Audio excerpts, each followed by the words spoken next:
This is Pastor Arik, and you're listening to The Clergy Corner.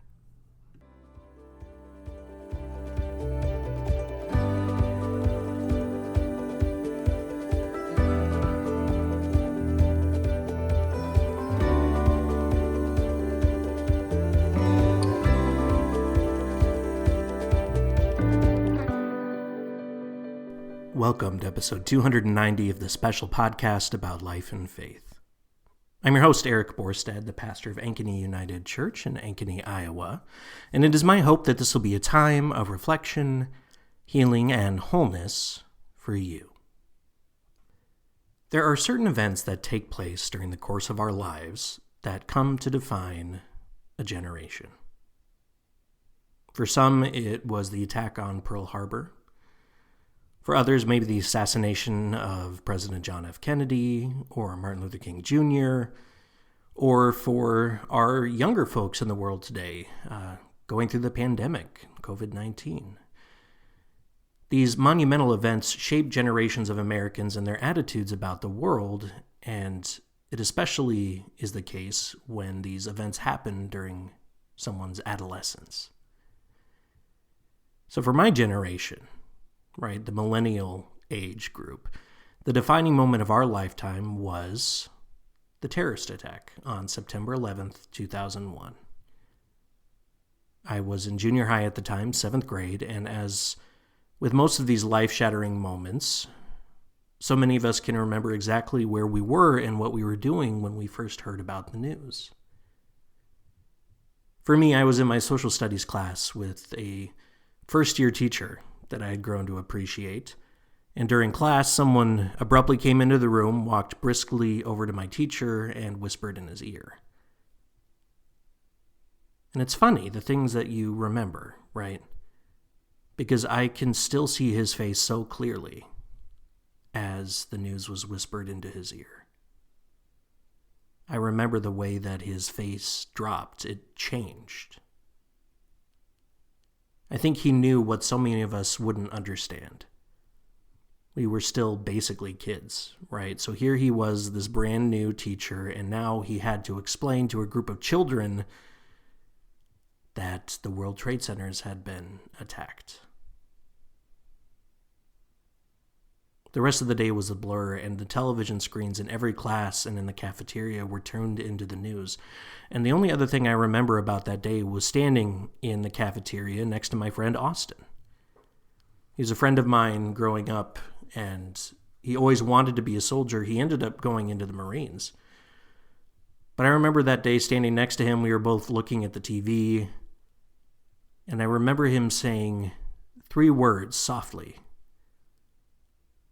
Standing next to me, not taking his eyes off the screen, he said in almost a whisper, "We're at war." I imagine that most of us that lived through that experience have some stories of remembering where we were that day. It's not something that you soon forget.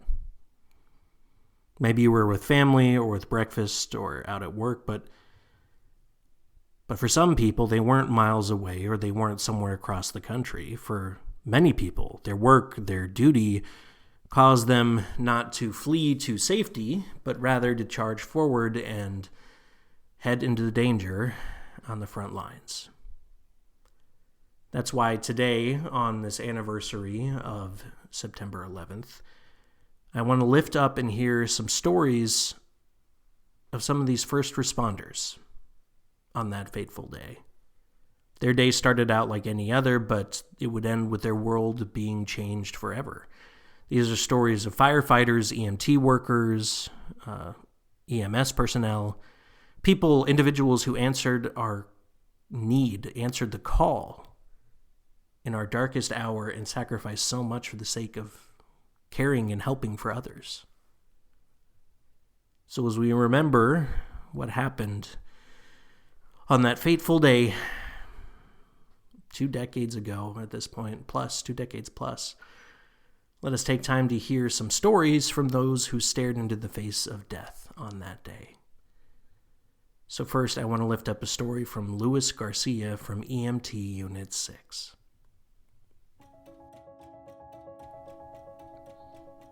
We were there a minute and a half after the first plane hit.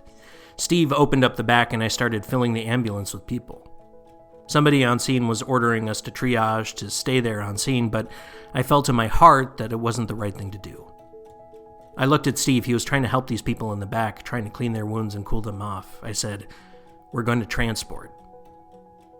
I made a U-turn and transported to the hospital. These patients were from the ground level. They came out of the elevators or walked by the elevators, and the elevators were infernos from the jet fuel. The pressure from the explosion blew out the elevator doors on the main floor. Whoever was walking by those elevators in the North Tower was burned or had multiple trauma injuries. We transported 6 patients to St. Vincent's. Steve and I had to leave people behind because it wasn't safe. The top of Tower 1 appeared to be leaning above the fire floors. It's something that's haunting me, and I know it will haunt me until the day that I die. And after spending countless hours transporting and triaging victims, his barriers started to break and Garcia's emotions started to well up within him. He continues, "You don't know what's right or wrong when you start feeling your emotions. I've never felt like this before. I was very cocky the first 2 weeks after September 11th, acting like nothing was bothering me. And then all of a sudden it was like, wow, these emotions, something's not right." Ben Shelton, a paramedic and known me for a long time, I asked him as a friend, what I'm feeling, is this normal?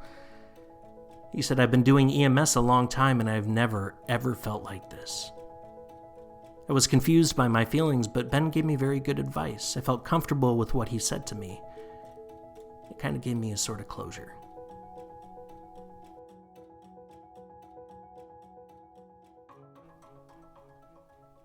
Now, many first responders gave up their lives that day, doing their very best to save those that they could.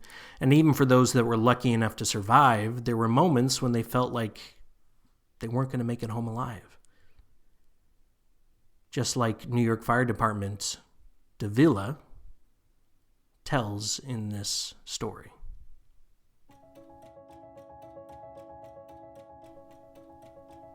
After the towers went down, I went through a warped feeling. I think we all shared it. All of us that were there through the collapse period. We're always in dangerous positions, and we're always in a place where there's a life-threatening possibility. But after the towers came down and I was trapped in the debris, I knew I was dead. All of a sudden, my feeling was, okay, I'm gonna die. Calm down and die with some dignity. I picked up the phone and got a dial tone. I called to my wife and I told her, "I love you. Say goodbye to everybody." You could hear her hysterical because she worked up on Church Street and saw the building collapsing. You could hear her tell somebody in her office, "Call 911.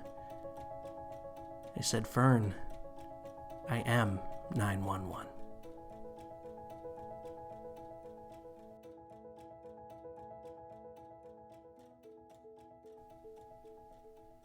Even the higher-ups in the chain of command responded to the scene and tried their best to take control of an impossible situation.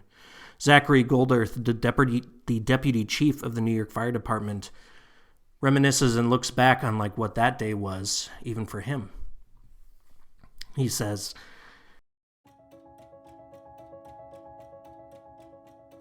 "We got out of the car and saw stuff coming down out of the building. Airplane stuff, building stuff, people stuff. I was there in 93, and on the one hand, I'm like, okay, you've done this already, we know how to deal with this. On the other hand, this was very different. In 93, one of the first things that grabbed me were a couple of the windows broken out with smoke showing. When you see that in a high-rise building, you know it's a problem. Here, you had a big chunk of building missing out of 2 high-rises and a lot of smoke showing. Honestly, I was sort of detached. I would have been surprised if it had been different. The only way I can make a parallel is this. If you do a patient assessment, you don't really see a patient's face. Clinically, you check the nose, the pupils. An hour later, I wouldn't recognize that patient. I think it's a self-defense mechanism. You keep that shield up. At a big incident, it works the same way. If you start thinking, oh my God, it's so horrible, it would completely screw you up. You wouldn't be able to work.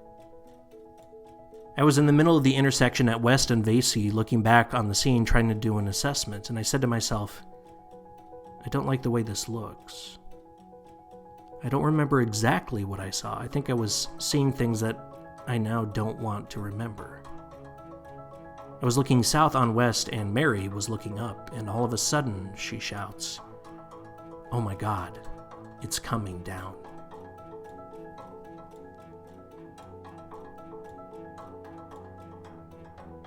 After working for 36 straight hours, Zachary was relieved of his duty and started his long journey to return to his family and loved ones. Continuing, he remembers that morning vividly. It was such a beautiful morning. The sky was clear except for this column of smoke over the Statue of Liberty. We climbed into the cab at 9:30. We hadn't slept in 36 hours. We sat in the back of the seat, and that Titanic song, "My Heart Will Go On," came on. The DJ said, "This is for all those people that were lost in the World Trade Center." And the song started up. And for the first time, I'm relaxing, I'm off my feet, and it washes over me. I started crying right there in the truck. That song made a connection for me.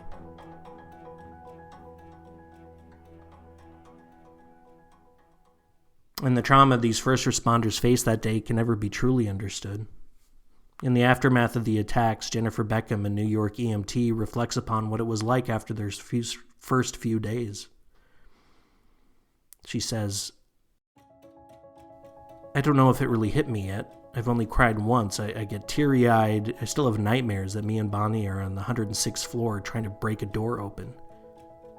I keep saying this tower's going to collapse, Bonnie. We know it's going to collapse. I feel like I've been punished by being able to come home. It's so hard to deal with. Me and Bonnie talked the other day that I wish I would have died so I didn't have to deal with all this crap." My second day back to work, I called Captain DeShore and I thanked her for saving my life. She said, "I thought I gave you a death sentence. I thought I killed you. I remember sending 2 girls into the South Tower to get someone. I don't remember you coming out." It made me cry because she saved my life when I came out of that building by sending me off the street over to the grassy knoll. She saved all of our lives.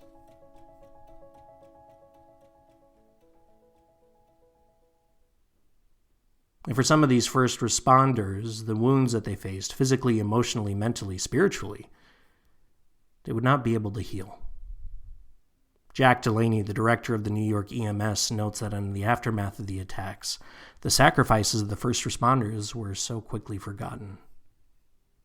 He writes,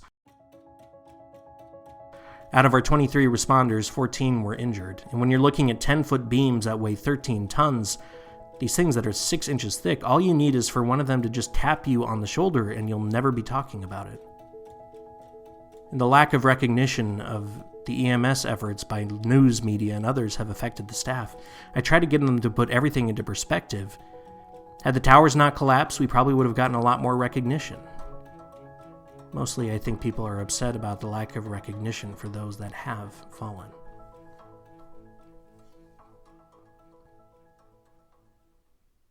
That is why today we take time this week to recognize the first responders and the sacrifices they made that day, now 23 years ago. Unfortunately for many of them, the inhalation of dust and debris in the line of duty has caused serious health problems for many, including lung-related cancer and many of the first responders. Over the tens of thousands of people have gotten treatment for lung-related issues because of the toxic debris they inhaled.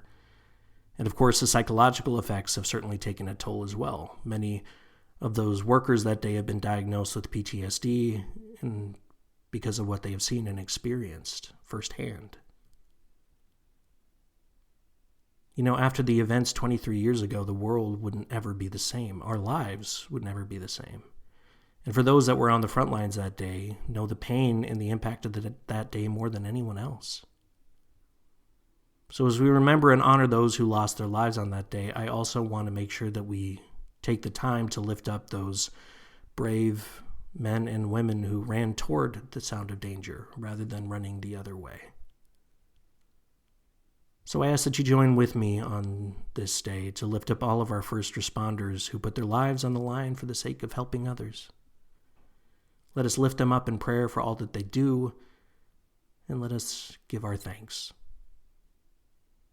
As we remember and honor them, let us continue to pray and work together so that we may one day live in a world where harmony is possible, where love is shared, and where true peace might be experienced by us all. Until next time, be well, my friends. Amen.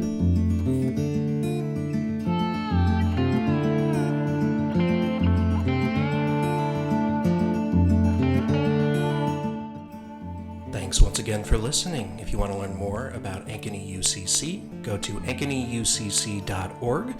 And if you want to write in a show suggestion or have any comments, you can send those emails to clergycornerpodcast@gmail.com.